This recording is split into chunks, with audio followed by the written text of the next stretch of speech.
หรับจุดนี้ใกล้ๆกับโป้มน้ำนี่จะเป็นจังไดคือว่าเด็กหอบลัดบาทนี่3ขึ้นมา4 5 6 7อุ้ยนับบ่ไหวแล้วพี่น้องเอ้ยเพิ่นส่งข่าวมาว่าป่าขึ้นพี่น้องเอ้ยป่าน้ำเงิมขึ้นก็เลยว่าสิพาไปเก็บภาพบรรยากาศการหาปลาน้ำเพิ่นอยู่เขตน้ำอยู่น้ำเงิมพี่น้องอยู่เขตบ้านทางงอนเดี๋ยวเขากำลังลงทาเพื่อจะไปเบิ่งว่าเพิ่นได้หลายได้หน่อยซ้ำใดเนาะเพิ่นว่าปลาขึ้นอยู่ในช่วงระหว่างเดือน5ปี2025พี่น้องเอ้ยเดี๋ยวเขามาติดตามการหาปลาสำหรับคลิปวิดีโอนี้กับป่าวิธีแดนลาวคือเก่าพี่น้องเอ้ยไปเดี๋ยวเขาลงทากันเลยทาก็อยู่ประมาณนี้พี่น้องตอนนี้ลงมาฮอดแพแล้วเนาะอันนี้คือแพที่ว่าเพิ่นสำหรับจอดเรือไว้ในจุดนี้โอ้ไปทางใดได้เนาะวันนี้เดี๋ยวเบิ่งก่อน คือว่าน้ำขึ้นรู้สึกว่าน้ำจะขึ้นน้อยนึงได้นี่เดี๋ยวเปลี่ยนภาพบรรยากาศพี่น้องเอ้ยมื้อนี้มาวิถีชีวิตการหาปลาเอ้าพอดีพอดีลำนี่มาอีกเดี๋ยวเฮาเบิ่งก่อนพี่น้องว่าจะถึกหลายถึกหน่อยคือแนวใดเอาจ้า สอดฟุดมาเลยปลาก็อยู่น้ำแห่หันแม่นบ่ไอ้จ้าเดี๋ยวเฮาไปเบิ่งใกล้ๆเดี๋ยวเฮาไปเบิ่งใกล้ๆเพิ่นกำลังมาพอดีพี่น้องเอ้ยปลารุ่นใดนี่ปลาโธ่ปลาขึ้นแท้ๆพี่น้องอันนี้เพิ่นส่งข่าวมาอันนี้แม่นอันนั้นรอบที่2แล้วนี่เนาะหลังจากเพิ่นเอาปลาขึ้นไปในรอบนึงแล้วอันนี้แม่นรอบที่2ปลาอีหยังน่ะปลาเล่นไฟว่ะปลาเปียนฮะปลาเปียน อุ้ย ปลาเปียนนี่เป็นอะไรยังไม่เข้าใจคล้ายๆปลาบักเลี้ยนนี่แหละเนาะเป็นปลาขาวเนาะปลาเก็ดพี่น้องโอ้ลุ่นฝ่ามืออันนี้วันที่ระบาดได้ซ้ำนี่มันบ่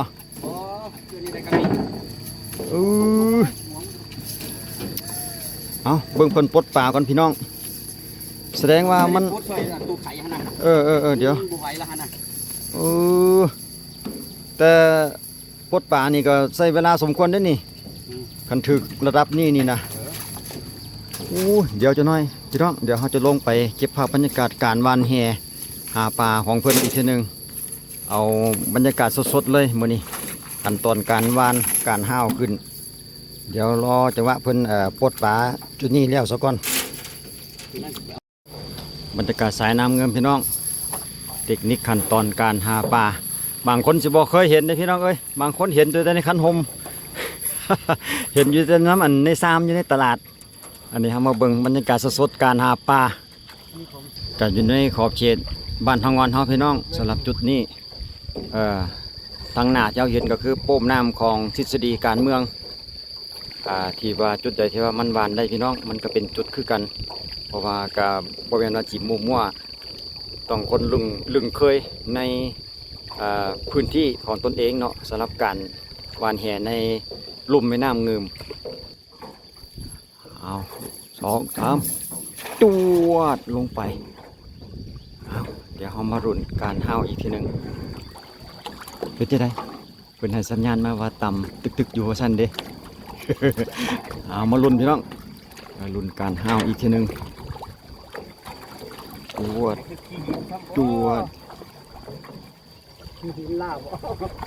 ปึ๊บ4 ตัวในรอบนี้เนาะเอาเดี๋ยวเรารอจังหวะตั้งลำเรือใหม่ก่อนเพื่อ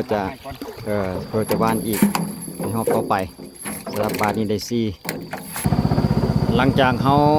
ได้แล้วเขาก็จะเลียนเรือขึ้นกลับมาอีกจุดเดิมเนาะที่เขาวานเมื่อกี้นั้นเพราะว่ามันเป็นจุดเดียวที่สามารถวานได้ถ้าหากว่าออกจากแล้วเดิมแล้วอาจจะมีปัญหาเรื่องการแห่ติดหรือว่าแห่เกาะเนาะเดี๋ยวเรามาติดตามกันต่อในบาทต่อมาพี่น้องเอ้ยเอาไปจวดแห่กัจจิแมนรุ่นประมาณ9 ศอกเนาะแห่เฮานี่เนาะ11 ศอกเนาะโอ้11 ศอกวาน9 ศอกวานหลังจากขึ้นเผาแล้วเหลือ9 ศอก เอาเดี๋ยวเรามาลุ้นการเอาของเพิ่นอีกทีหนึงส่วนทางด้านนั้นเพิ่นก็ไหลมองพี่น้องก็ถือว่าบ่น้อยหน้าสำหรับการไหลมองของเพิ่นขาวเปลือกคือกันเดี๋ยวเรามาเบิ่งการห้าวแหของเราอีกทีหนึงโอ้ยแห่หลานอยู่กันแล้วเลย โอ้ มีกันแล้วละ แห รู้สึกว่าเจ้าพี่น้องแหมีปัญหาว่าซั่นเด้แหมันพันกันอยู่ลุมพุ่น หลังจากนั้นเราก็มาแล่นเรือลงไปแล่นลงเรือลงไปทางลุมลงเบิ่งมานำกัน3คนมื้อนี้พี่น้องมีคนคุมท้ายผู้หนึงและผู้วานแหอีกผู้หนึงติดตามนำกันภาพบรรยากาศการวานแหอันนี้ก็โปมน้ำของชิดสิดีอีกคือกันบ่นี่จวดลงไปแล้วตัวนี้โปมน้ำเพื่อนไปฝุ่นบ่โปมน้ำตัวนี้ไปใส่เหรอชนรับประทานเนาะเป็นโซนโปมน้ำของชนรับประทานเพื่อนจะอยู่จุดนี้พี่น้องชนรับประทานกับภายในโรงเรียนของชนรับประทานเพื่อนเนาะไปเพื่อทำการผลิตเป็นน้ำประปาวาสันต่อไปสำหรับโปมน้ำหลังนี้เนาะ2 เครื่องน้ำกันเอามาลุ้นกันห้าวแหอีกทีหนึงตึงขึ้นมาซอยมันขึ้นมามาลุ้นอีกทีหนึงพี่น้องสำหรับจุดนี้ใกล้ๆกับโปมน้ำนี่จะเป็นจังไดคือว่าเด็กหอบลัดบาทนี่3ขึ้นมา4 5 6 7อุ้ยนับบ่ไหวแล้วพี่น้องเอ้ยเห็นบ่เป็นจังไดขอเสียงปรบมือหน่อยพี่น้องเอ้ยจ้าขาวเปื้อเลยเป็นจังไดรุ่นนี้ฝ่ามือจางรุ่นนี้นะรุ่นฝ่ามือ2ฝ่ามือก็มีเอาต่อไปขั้นตอนการปลดในระหว่างการปลดปลาเนี่ยเขาก็จะแล่นเหือขึ้นไปนำว่าซั่นเด้ไปเริ่มต้นเพิ่นว่าเอาปลาขึ้นไปส่งเอาไปส่งเงื่อนก่อนเอาปลาไปเมียนก่อนจังลงมาใหม่ว่าซั่นเด้ในบรรยากาศการแล่นเงือเขากับเบิ่งการปลดป่าไปนำจังซี่เลยพี่น้องฮอดยามฤดูที่ว่ามันขึ้นมานี่ก็บ่มีพลาดเนาะกันลงมาหาแต่ละเทื่อรู้สึกว่าจะรุ่นไล่เลี่ยกันมีน้อยมีใหญ่สลับกันบางโตก็รุ่นท่าตาแห่เนาะแห่เพิ่นก็ประมาณ8 เซนสลับแห่รุ่นนี้เนาะเดี๋ยวจะน้อยเขาจะชมบรรยากาศอีกทีนึงในขั้นตอนจะลงมาอีกเที่ยวนึงว่าซั่นเด้เอาปลาขึ้นไปเมียนก่อนเอาปลาขึ้นไปไว้ในจุดที่ว่าเพิ่นเอาขึ้นไปไว้บ้านก่อนเนาะไว้เฮือนก่อนจังลงมาอีก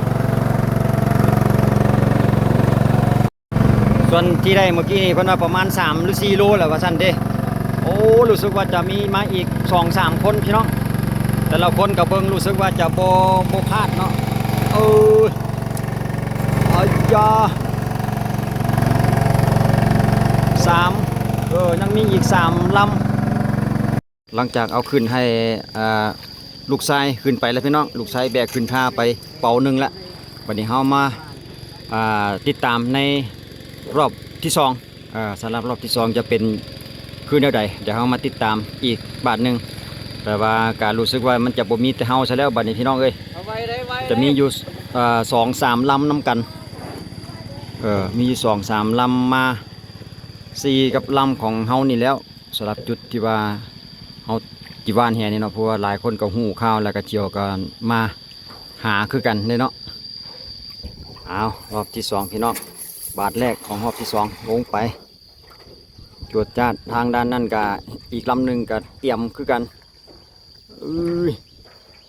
คือว่าช่วงฤดูกาลก็ผู้ใดก็หูข้าวกันมาเอาปลาคือกันพี่น้องบอกว่ากันเนาะการหาอยู่หากินเดี๋ยวเรามาติดตามการห้าวแห่ของลำของเฮานำกันอีกทีหนึ่งมาห้าวขึ้นมาแล้วพี่น้องบาทแรกของรอบที่2จะเป็นยังไง2 โต 3 โตสูตรเก่าบาทแรก3 โตมาเบิ่งฝีไม้ลายมืออีกผู้หนึ่งพี่น้อง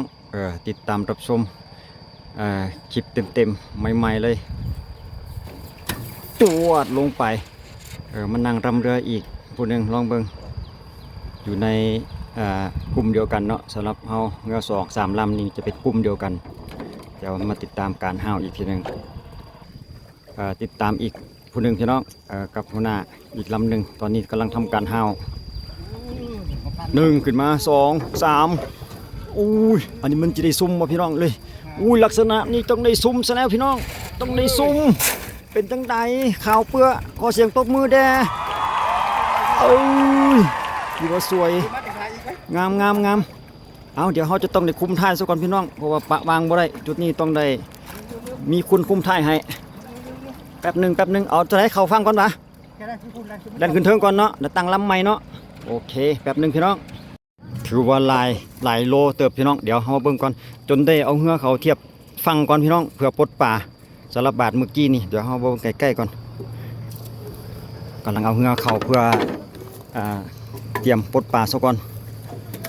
นี่เบิ่งขนาดของป่าพี่น้องเอ้ยก็ถือโอกาสรอจังหวะว่านไปนำสำหรับกับมีหลายคนพี่น้องคนดีเลยพี่น้องเอ้ยป่ามีแต่รุ่นงามๆบ่แน่ใจไม่ยังก็เขาเอิ้นป่าหยังป่าปากเปียนอ้าวหางออกเหลืองๆหน่อยนึงเนาะป่าปากเปียนว่าซั่นเด้ เด็กพี่น้องป่ามีแต่รุ่นงามๆเลยหายใจแงบๆอยู่สดๆเลยสำหรับสายน้ำเงิมเฮานี่ก็อุดมสมบูรณ์พี่น้องเอ้ยหาอยู่หากินกับคนในเขตลุ่มแม่น้ำเงิมในช่วงระหว่างเดือน5เฮานี่ก็ป่าเริ่มขึ้นหลายคนส่งข่าวมาป่าขึ้นฮอดทันฮอดนี้เด้อคนจะฮู้สำหรับผู้ที่ว่าหาอยู่หากินอาชีพการหาปลาพี่น้องเหลือกินก็ขายไปนำบ้านไก่เงินเชียงผู้ใดบ่ได้มากก็ขายพอได้สดเชยค่าแรงงานค่าเชื้อเพลิงต่างๆเนาะโอ้งามหลายพี่น้องเอ้ยแต่ว่าบ่แน่ใจว่าปลารุ่นนี้เพิ่นขายกันโลเท่าใดอยู่ทางตลาดเพิ่นขายเท่าใดฮู้บ่60-60 พันเนาะประมาณ50-60 พันก็คิดเป็นเงินไทยก็ประมาณเกือบ100 บาทก็สิว่าแล้วก็ได้กับมันหลายเลยกับประมาณ50 พันเนาะประมาณ80 บาทเงินไทยถือว่าโอเคอยู่บาทเมื่อกี้นี่บาทเดินเมื่อกี้นี่ได้เรื่องอยู่สำหรับทีมงานอยู่แพเฮากับมีอยู่2-3 ลำกันพี่น้องเฮาก็เปลี่ยนบรรยากาศมาถ่ายลำนี้แล้วก็มาขึ้นเรือลำนั่นลำนี้ไปเพื่อเอาภาพบรรยากาศการหาปลาสู่พี่สู่น้องฟังทางอีสานบ้านเฮาเพื่อว่าสมเทียบกันทางพุ่นเดหาง่ายบ่ลุ่มแม่น้ำมูลจะเป็นจังใดกับบ่แน่ใจสำหรับลุ่มแม่น้ำงืมอยู่ทางสปปลาวนี่ก็หาง่ายพี่น้องสำหรับยามนี่เนาะสำหรับเฮานี่ก็ลูกแม่น้ำมูลก็ได้มาหาอยู่หากินนำถูกแม่น้ำงืมทางสปปลาวเพิ่นก็จังซี่ล่ะพี่น้องหมุนเวียนกันลงไปแล้วก็ขึ้นมาวนอยู่แบบนี้แหละจนกว่าปลาจะเจือจางพุ่นแหละจนปลาจะขึ้นกายไปเพราะว่ามันจะมีเวลาขึ้นอยู่แค่มือหนึ่งหรือ2 มือนี่พี่นึงเพิ่นบอกว่าซั่นเนาะสำหรับปลาที่ว่ามันจะขึ้นมาเดี๋ยวเขาจะเก็บเข้าไปในล็อกกลางนี่ซะก่อนพี่น้องเดี๋ยวติดตามชมอีกบาทต่อไปลงไปแล้วพี่น้องสำหรับบาทต่อมาโอ้สิบ่มีเวลาจะคัดท้ายแล้วบัดนี้บ่เป็นหยังปล่อยมันไหลซะก่อนวานบ่ทันถ่ายบ่ทันตอนเพิ่นวานเดี๋ยวเฮามาลุ้นกันตอนห้าวอีกบาทต่อมาพี่น้องสำหรับให้หัวหน้าไข่เพิ่นเป็นผู้กำกับการวานเอาสิคัดท้ายให้เพิ่นมาลุ้นกันบาทต่อมาจะเป็นจังใดจะปังคือเมื่อกี้นี่บ่จืดบ่น้อยก็หลายบ่หลายก็น้อย2 3 4บ่เป็นหยังประมาณนั้นเนาะว่าได้หลายสมควรได้พี่น้องเมื่อกี้นี่ก็ได้มันอยู่ในแห่เขาเลี้ยวบ่เห็นเนาะประมาณ 2-3 โลนี่มั้งมันโตใหญ่เด้มันกำลังปลดแห่เดี๋ยวเขาจะแล่นเรือขึ้นไปเพื่อจะทำการวานลงมาอีกสำหรับฮอบต่อมาจะเป็นจะไดเดี๋ยวเขามารอเบิ่งอีกแป๊บนึงพี่น้องเดี๋ยวเขามาเบิ่งฝีมือการวานของไอ้เพิ่นอีกเพิ่นนึงเนาะของไอ้ไข่อีกเพิ่นนึงโอ้ถือว่ามนเอาวานแห่ได้สวยงามมาลุ้นตอนห้าวอีกทีนึงเบิ่งก่อนเหือเลียนลงลังขึ้นมาทึดๆเลยพี่น้องเอ้ย ถือว่าก็หลายคนกับคุณเจียวมาเอาปลาน้ำกันเปิดว่ามิดอยู่ว่าซั่นเด้บ้านนี่บ่ต่ำว่าซั่นเด้ก็ต่ำบ่ต่ำเฮาก็จับพักเบิ่งก่อนพี่น้องมันก็มีบ่เสมอไปเนาะเทื่อได้เทื่อบ่คือกันจะว่าได้3 ตีนี่ว่าบ่ได้5ก็ตัวน้อยขนาดเทื่อบ่ต่ำปลาบ่ต่ำเด้นี่พี่น้องเอ้ยเพิ่นว่าบ่ต่ำคิดว่าจะสิบ่ได้เสยพี่น้อง5โตวแต่ว่ามีตัวหนึงเอาใหญ่กว่าหมู่เดี๋ยวเฮาจะแล่นเฮือขึ้นอีกเพื่อจะล่องลงมาอีกบานหนึงลักษณะการบ้านเขาก็จะลักษณะนี้เลยพี่น้องจะแล่นวนเอาหลังจากเฮาบ้านลงไปบ้านได้บาทหนึ่ง2 บาทเขาก็แล่นขึ้นมาแล้วเพื่อจะลงอีกเพราะว่าจุดที่เฮาบ้านที่วันถึกดีเนี่ยมันจะมีอยู่แค่ในบริเวณเดียวเนาะที่ว่าป่ามันจะอยู่จุดนี้หลายกว่าจุดอื่นนะก็เลยได้วนเอาเฉพาะในจุดนี้โอ้ตัวเมื่อกี้นี่แต่ตัวใหญ่2 ตัวก็ได้พี่น้องเลยตัวห้าบาทเมื่อกี้นี่นะ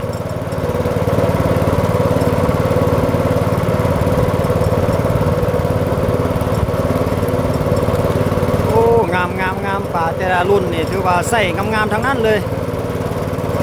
ตัวใหญ่ๆหันแม่นประมาณ2 ตัวต่อ1 กิโลไปแหละตัวใหญ่รุ่นนั้นเนาะ